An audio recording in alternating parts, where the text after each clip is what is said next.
السلام عليكم. شوفوا لي هاد البرجر فش وخفيف. يلا معايا صوبو.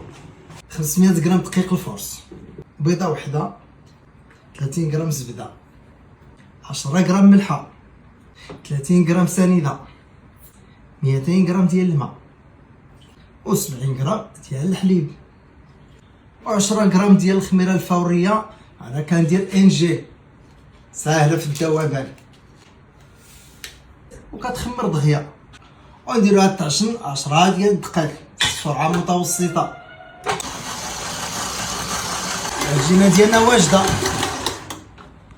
العجينه شوف مخدومه مزيان، غنخليوها حتى يضاعف الحجم ديالها. هي العجينه ضاعفات، غادي نقطعوا فيها الكويرات ديال 100 غرام وبالميزان.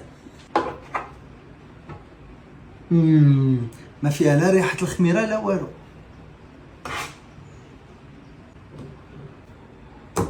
ونخليهم يخمروا. بعد ما خمروا غنديروا لهم البيض، والفران تيسخن في 180 درجه.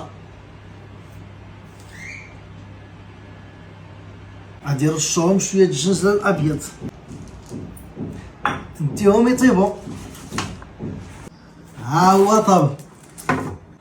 البرقه ديالنا خفيف وواعر، والله الا غاديه شي طعميره.